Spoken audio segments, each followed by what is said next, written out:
Dans une précédente vidéo parue sur la chaîne, je vous expliquais comment vous pouviez investir dans l'immobilier avec de petits budgets et je vous donnais le cas des SCPI.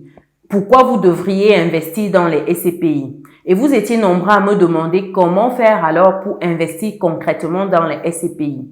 Dans cette vidéo, je me propose de partager avec vous comment investir dans les SCPI en France. Je prends le cas de la France ici, vu que c'est celui que je maîtrise.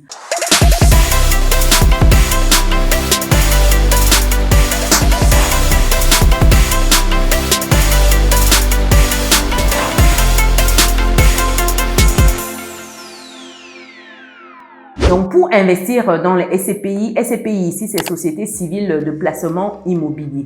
Donc, pour investir dans les SCPI en France, il est nécessaire de suivre certaines étapes. Première étape ici, il faut prendre le temps d'évaluer vos objectifs d'investissement. Ici, quand je dis évaluer vos objectifs d'investissement, c'est de déterminer le montant que vous souhaitez investir, la durée de votre placement et aussi les objectifs de rendement souhaités. Vous devez prendre ce temps-là parce que quand vous investissez dans des SCPI, vous n'avez pas les mêmes types de SCPI, vous n'avez pas les mêmes durées, vous n'avez pas les mêmes rendements suivant les SCPI. Donc, si vous ne connaissez pas déjà vos objectifs, vous allez vous retrouver à prendre n'importe quel SCPI ici et à la fin, l'objectif souhaité initial ne sera pas atteint. Et vous allez dire que c'est un investissement qui n'est pas intéressant pour vous. Or, vous n'avez pas pris le temps en amont de cadrer ce que vous souhaitez avant de passer à l'action. Donc, très important. Deuxième étape ici, c'est d'étudier les différentes SCPI disponibles sur le marché. Quand je dis différents types de SCPI ici, c'est de prendre le temps d'évaluer les différents fonds en termes de profil risque qu'on peut avoir, la diversification, les performances passées, les coûts, etc. Donc, il y a vraiment plusieurs types de SCPI ici et les rendements servis sont différents. Les performances également sont différentes. C'est vrai que les performances passées ne déterminent pas les performances futures, mais vous devez vous fier quand même, vous devez quand même vous baser sur l'historique de ces différentes SCPI-là afin de vous positionner. Vous ne pouvez pas juste faire votre choix comme ça à pile ou face et dire que ah, ça je vais prendre. Non. Les SCPI sont vraiment différents. En étape 3 ici, c'est de choisir les SCPI qui conviennent le mieux à vos objectifs. J'entends par là les types de SCPI ici que vous devez connaître. Par exemple, est-ce que vous allez aller sur des SCPI fiscales ou plutôt des SCPI de rendement? Une SCPI fiscale ici, c'est une SCPI qui vous donne droit à certains avantages fiscaux. Par contre, une SCPI de rendement, c'est une SCPI qui a pour finalité en fait de vous ramener des revenus complémentaires, du cash flow si vous voulez. C'est une SCPI qui va chercher en fait du rendement comme son nom l'indique. Donc, si vous avez une problématique de défiscalisation et que vous allez sur une SCPI de rendement, c'est pas bon du tout. Vous allez passer à côté de votre objectif et ce n'est pas l'intérêt ici. D'où le fait de vous asseoir et de déterminer clairement le type de SCPI qui conviendra le mieux à votre besoin. Quatrième étape ici, c'est d'ouvrir un compte chez un établissement financier. Ce compte-là, ça peut être également auprès de votre banque. Il faut savoir qu'il y a des banques qui vous proposent ces produits-là, toutes les banques quasiment. Donc, vous pouvez le faire si vous allez vers un établissement financier, allez en ligne. Lorsque vous décidez d'ouvrir votre compte en ligne, il faut encore prendre le temps de bien choisir la plateforme où vous allez créer votre compte et où vous allez souscrire vos parts de SCPI. C'est très important parce qu'il faudrait que vous ayez une facilité au niveau du suivi également. En étape 5 ici, c'est acheter ces parts de SCPI là. Donc, une fois que vous avez ouvert votre compte, vous pouvez acheter les parts de SCPI. Vous avez en amont pris le temps de définir quel type de SCPI vous souhaitez. Vous avez pris le temps de définir la durée, les rendements souhaités. Vous avez pris le temps de définir également tout ce qu'il y a comme coût de gestion derrière. Vous connaissez la périodicité. Bref, vous achetez maintenant vos parts de SCPI. En étape 6 ici, c'est de surveiller les performances de votre investissement.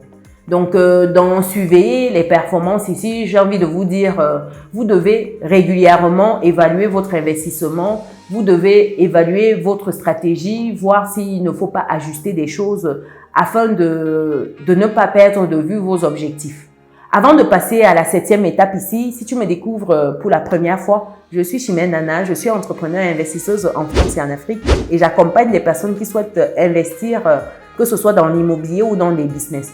Si aujourd'hui tu es en France et tu souhaites te lancer dans l'investissement immobilier, acheter également ta résidence principale, tu peux bloquer gratuitement un créneau avec moi pour échanger de ton projet.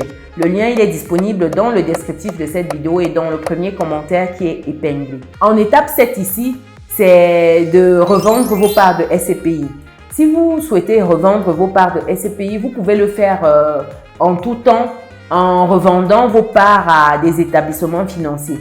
Donc ça, ce n'est pas la chose la plus compliquée, j'ai envie de dire. Donc ici, c'est vraiment de prendre le temps de jauger régulièrement sa stratégie et de savoir si les SCPI qu'on a dans notre portefeuille répondent à notre besoin. C'est pour cela que l'étape précédente, c'est de prendre le temps d'évaluer régulièrement ces différentes SCPI-là, de voir la progression et de comparer avec son objectif souhaité. Pour terminer cette vidéo, je tiens à préciser que les SCPI peuvent être soumises à des risques, notamment ceux liés à l'immobilier, à l'économie de manière générale ou alors à l'environnement, j'ai envie de dire, socio-économique. Donc, c'est important de consulter des conseillers, de prendre toutes ces dispositions avant d'investir, d'avoir les bonnes informations. Ne vous lancez pas là juste parce que vous avez vu une vidéo comme celle-ci où je parlais des SCPI et puis que c'était intéressant et tout de suite, hop, vous allez acheter vos parts de SCPI. Non, vous devez d'abord prendre le temps de comprendre et si besoin, consulter des personnes qui peuvent vous accompagner dans cette démarche-là avant de prendre votre décision d'investissement. Alors, dites-moi dans les commentaires si investir dans les SCPI vous tente. Est-ce que vous avez déjà sauté le pas? Dites-moi également dans les commentaires si vous souhaitez plus de vidéos sur les SCPI. Ce sera un plaisir. Pour des personnes qui souhaitent acheter leur résidence principale, investir dans l'immobilier en France, je vous invite à bloquer gratuitement votre créneau avec moi pour qu'on puisse parler de votre projet d'investissement, votre projet d'achat de résidence principale. Le lien est disponible dans le descriptif de cette vidéo. Pour d'autres personnes qui sont nouvelles dans notre communauté, il faut tout de suite cliquer sur ce bouton si vous ne l'avez pas encore fait, activer la cloche de notification et de partager massivement cette vidéo autour de vous. Partagez dans vos groupes WhatsApp. Nous devons investir massivement où nous nous trouvons. Nous avons beaucoup de leviers à disposition lorsqu'on est en Occident et c'est dommage de voir que beaucoup ne l'utilisent pas. À tort, j'ai envie de dire. Il faut user, en abuser même si possible. Nous, on se donne rendez-vous dans la prochaine vidéo. Ciao!